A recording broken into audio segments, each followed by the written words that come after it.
Hey everybody, Unstable Gamer here, and welcome back to another Marvel Strike Force video. In this video, we're going to go ahead and take a look at a few things here. We're going to take a look at Alliance Leagues, and we're going to take a look at the Marvel 80th Anniversary stuff that's going on this month. Also, the login calendar. Someone on Reddit had posted what that looks like. It's supposed to be in-game. It's not in there yet, so we'll go ahead and take a look at that. That's what we're going to go ahead and dive into on this video. But first, before we do all of that, if you're just now finding this channel and you want to stay up to date with this and other games, consider hitting that subscribe button so you don't miss out.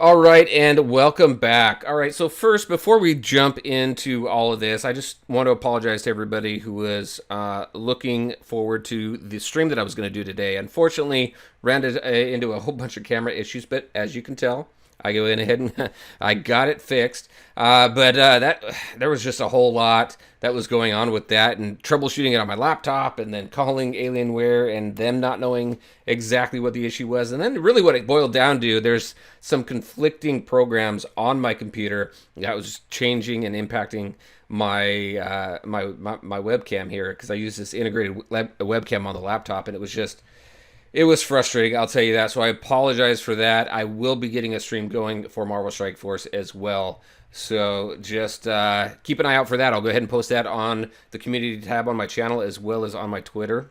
All right, and then just a few reminders. Remember, so on my main channel page, I do have links to my Discord, my Twitter on there. I am working on a Facebook as well. So definitely join us and interact with us, and come have some fun with people who like playing the game that you like playing. All right, so Alliance Leagues preview. So this is pretty cool. Alliance War, I remember, so in here they said that they are committed to making Alliance War one of the premier features of this game. And several months ago they had done an interview that they had mentioned similarly that they want this game mode to be the game mode that keeps people playing forever. Now, that's a bold statement. That means there's a whole lot they have writing on this.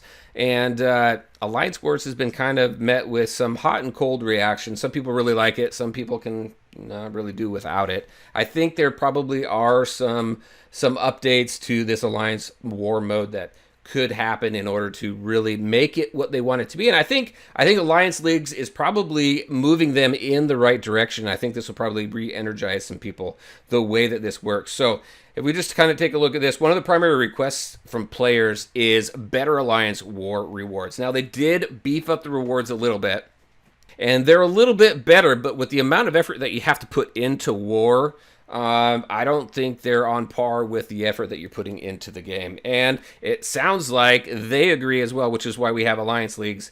And I like where they're going with this. So Alliance League is a ranking system that will introduce thresholds. So you're going to have different tiers of this Alliance League that you're going to be working your way through, right? So bronze tier is the first tier, and the first threshold in it grants the same rewards as what we're currently getting right now in Alliance War. Each threshold, as you move up, will grant additional rewards, so hopefully we really start seeing these rewards looking pretty nice. Obviously, you got to work your way up towards those. And then they're saying there will be 17 thresholds with the introduction of the feature, but more may be added. More may be added to the future, in the future. All right, so when Alliance Leagues is turned on, all alliances are going to be placed into a bronze, silver, or gold tier based on your performance in Alliance War right now and where you are according to the ELO ranking system. Now, ELO, you can go ahead and Google it. There's a whole lot kind of behind it. But all it is really is it's a ranking system based on performance. So the better you do, the better you're ranked. And you're going to be matched up against people who are doing similarly well to you. So this is one thing that I'm really hoping helps with Alliance War, because right now the matchmaking in it isn't really all that fantastic. And a lot of alliances, I've been in war with other alliances where their power level is just much higher than ours. And it's not fun. It's not very fun when you go up against other alliances that are that much more powerful than you, because it's a little bit of a morale crusher. I'll be honest, a little bit of a morale crusher. But so I'm hoping that with the introduction of Alliance Leagues, that will actually be much, much better. They also do talk about trophies in here. So as you win your alliance wars, you're going to gain trophies.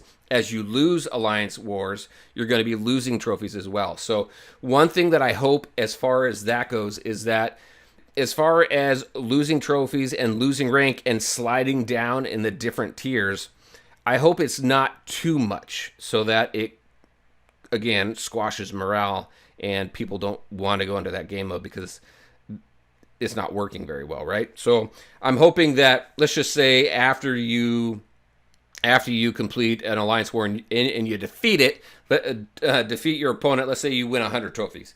But if you lose, maybe lose 50 or maybe lose 20. So, don't lose as much as you gain so that you're not backsliding so far. I don't know how it's going to work out, but that's just kind of one thing that I'm keeping an eye on for once Alliance Leagues hits the game as well. Kind of what's that impact right there? So there is that. And then finally down here, so it does say once we're placed in those initial three, so bronze, gold, and silver, then getting into platinum and getting into diamond, which are tiers 4 and tier 5, that obviously we're going to have to work our way up into those.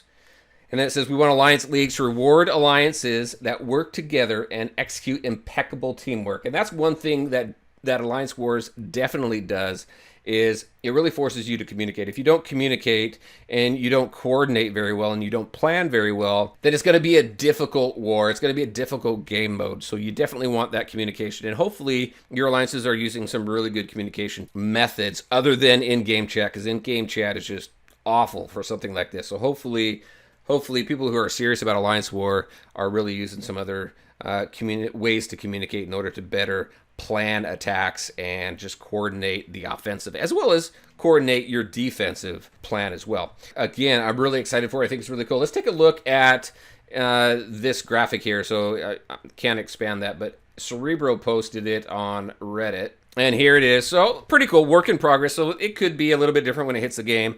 But here are the different tiers and stuff that you're working through, right? So you've got 4 in bronze, 4 in silver. You got 4 in each one of them, and then obviously you've got 1 tier in diamond right there. So you're going to work your way through it. You get 275 or more trophies, then you're going to hit silver as you work your way through that. You need 600 to enter gold, so on and so forth. So really looking forward to this. I think it's going to be a very cool thing for the game, and I'm really hoping it helps with that matchmaking and really gets people energized about the game again, or at least this game mode again. All right, so that is it for Alliance Leagues. Let's go ahead and jump over to the most current community update and talk about the Marvel 80th anniversary stuff that's going on. All right, here we go here. Not a whole lot here, and a lot of this stuff, I think pretty much everything other than one thing is already in the game, but we have the Fantastic Four event campaign. So the Thing is in the game. We have that event campaign right there called 2-in-1, and that's really cool because you're going to take in your characters who have the Marvel 80th trait. Now this is, from what I understand, is a temporary trait, but there's a list of characters in there in last week's blog. Let's just go ahead and pop over there really quick. There we are right there. So those are your Marvel 80th trait characters, so you can use those characters to go into that 2-in-1 event for the Thing and unlock him if you haven't unlocked him already. And if you have, then continue to star him up. All right, so let's go back. That is what's going on right now. We also have the Marvel 80th anniversary celebration. So the calendar, the login calendar is supposed to hit the game. It says today, August 10th, but it's not in there right now. I did find it on Reddit though, and this is what it looks like right now. So we got some pretty cool rewards in here. And that was from this. That was from this post on Reddit right here, posted about 12 hours ago. All right, next we have the Magneto Legendary event. So that's already in game. So it's nice to see this guy's coming around again. So you can go ahead and jump into that event and go ahead and either unlock him or star him up. Return of Gamma Raids. So the Gamma Raids here are going to be coming back. This time they're going to be featuring brawlers. Now when the beta raid that's currently going on in game right now, it was focused when they're talking about these specific character trait focuses for these Greek raids. I thought you needed that specific character trait to go in there, but you don't. So this one right here is brawlers. Obviously you can just take your team in there and get some brawler fragments, orb fragments, and rewards and stuff like that. And it is including Vulture, so that is very nice to see as well. So we're going to be able to continue to build our Sinister Six team up as well. So that's the return of the Gamma Raids. It doesn't have a date. It does say, I think it says next week, right? Nope, it doesn't. It just says Gamma Raids are the next raid to make a return. I haven't seen anything in the data mines either that suggests a date for that, so we'll just say it's coming soon. And then we have the group blitz right here. And that right there that's what I read. So the group blitz is coming next week. So we'll go ahead, be able to hopefully finally I can finish off getting him all starred up to 7-star, but we'll see. All right, and that is it. That is it for the community updates and a couple of the images I wanted to show you from Reddit. All right. So there you go, everybody. That's what I had to show you today. Just a quick video to go over the newest updates in the game and what's going on throughout the month of August. Some very cool stuff. All right, and as always, I want to thank you all for taking the time to watch the video. If you liked it, make sure to hit that like button and share your thoughts and questions in the comment section below. Take care, everyone. We'll talk to you next time.